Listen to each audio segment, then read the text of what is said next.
शुभ संध्या आप सबों को। मैं अनिल प्रकाश आज इस सभा कक्ष में उपस्थित एक अभिभावक के रूप में आया हूँ और अचानक ही मुझे यहाँ आमंत्रित किया गया है। लेकिन सबसे पहले मैं इस अभिभावक के तौर पर, विश्रामपुर की ग्रामीण जनता के तौर पर और यहाँ के पूर्व एक शिक्षक के रूप में सर्वप्रथम विश्रामपुर की धरती को सुशोभित करने वाले, विश्रामपुर के क्षेत्रीय ग्रामीण जनता का ख्याल रखते हुए कुछ काम अच्छे कर लो, अच्छी जिंदगानी आपकी, लोग इसी के सबक, सुंदर कहानी आपकी, इसी भावना से प्रेरित होकर हमारे माननीय विधायक जी सह पूर्व झारखंड के स्वास्थ्य मंत्री जी, मैं अनिल प्रकाश आज इस सभा कक्ष में उपस्थित एक अभिभावक के रूप में आया और अचानक ही मुझे यहाँ आमंत्रित किया गया है। लेकिन सबसे पहले मैं इस अभिभावक के तौर पर, विश्रामपुर की ग्रामीण जनता के तौर पर और यहाँ के पूर्व एक शिक्षक के रूप में सर्वप्रथम विश्रामपुर की धरती को सुशोभित करने वाले, विश्रामपुर के क्षेत्रीय ग्रामीण जनता का ख्याल रखते हुए कुछ काम अच्छे कर लो, अच्छी जिंदगानी आपकी, लोग भी सीखे सबक, सुंदर कहानी आपकी, इसी भावना से प्रेरित होकर हमारे माननीय विधायक जी सह पूर्व झारखंड के स्वास्थ्य मंत्री जी और इसके पूर्व सर्वप्रथम बिहार राज्य के राजस्व राज्य मंत्री रह चुके, हम अपने माननीय विधायक जी को भी बहुत बहुत धन्यवाद देता हूँ कि आज उनके इस अथक प्रयास के माध्यम से इस विश्रामपुर की धरती पर दो प्रकार की गंगा प्रवाहित हो।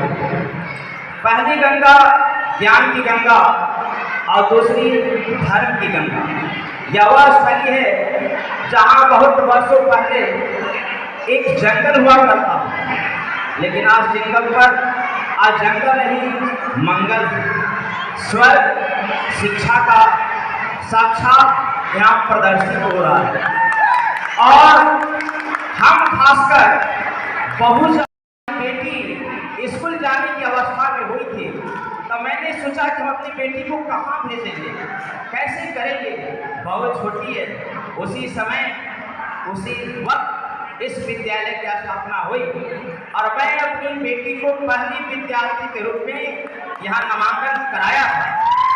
और आज आपको जानकर ये काफी खुशी होनी चाहिए कि हमारी तो बेटी विश्रामपुर में तो अपना नाम रोशन की थी इस संस्थान का, साथ ही साथ जहाँ भी वो है, कल ही उसका वो सौभाग्य दिन था कि वहाँ जो स्थान पुनः स्थापित कर चुकी है। और अभी हमारे सामने दो बच्चियाँ, ये हमारी दोनों बच्चियाँ हैं जो आप लोगों के सामने, हमारा बच्चा भी यहीं पढ़ रहा है। खासकर हम इस विश्रामपुर क्षेत्र में अगर कुछ भी अभिभावक हैं तो हम उनसे यह निवेदन करते हैं कि आप अपने बच्चे को बाहर ना भेजें, यहाँ अवश्य नामांकन कराएं, क्योंकि बाहर में क्या है वो हम जानते हैं। हम भी एक शिक्षक हैं और एक अभिभावक भी हैं। सच्ची पढ़ाई अवश्य होती है। साथ ही साथ हम अपना विचार बहुत कम समय में यह रखकर बताना चाहते हैं कि हमारे विश्रामपुर के आसपास से विश्रामपुर शहर को छोड़कर कम से कम 1500 बच्चे प्रत्येक दिन गढ़वा जिला आदि संस्थानों में पढ़ने के लिए जाते हैं। अगर उनकी हकीकत देखी जाए, उनके अभिभावक भटक चुके हैं। ऐसे अभिभावक को वो चाहिए कि अपने बच्चों के यहाँ स्थापित करें, नामांकन कराएं।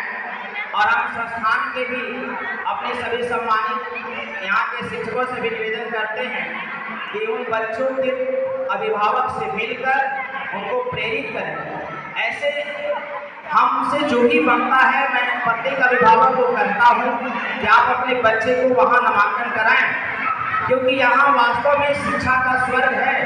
पहले हम लोग पढ़ा करते थे, विश्वविद्यालय के बारे में नाम सुनते थे, उसको जीके में याद करते थे। आज वो विश्वविद्यालय मेरे विश्रामपुर के घर की पर स्थापित है। लोग पूछते हैं कि क्या विश्रामपुर में विकास हुआ? मैं खुद कर कहता हूँ कि मेरे विश्रामपुर में जो विकास हुआ वो झारखंड का छोड़ के पूरे हिंदुस्तान में नहीं हुआ। क्यों नहीं हुआ? क्योंकि लोग जो सोचते हैं उनको कुछ चाहिए, लेकिन हमारे विधायक जो करते रहे हैं या जो कर रहे हैं वो 1000 वर्ष की बात को सोच कर रहे हैं, और लोग आज की बात को सोच कर करते हैं। और साथ ही साथ हम यहाँ पढ़ने वाले बच्चों से भी आग्रह करते हैं, निवेदन करते हैं कि आप, ये संस्थान कोई छोटा नहीं है, आपका जगह छोटा नहीं है। आपको पढ़ने की इच्छा हो तो फर्श पर भी बैठकर पढ़ाई किया जा सकता है। जब तक आप अपने शिक्षकों का सम्मान नहीं करेंगे, आपको ज्ञान कभी प्राप्त नहीं हो सकता, कभी प्राप्त नहीं हो सकता। शिक्षक हमेशा आपके लिए सम्मानित हैं, सम्मानित रहेंगे, और जब आप उनको सम्मान करेंगे तो आपके जीवन का स्वर्ग वो स्वयं आपके सामने लाकर दे देंगे। धन्यवाद। मेरे साथ कुछ गलती हो क्षमा किया जाए।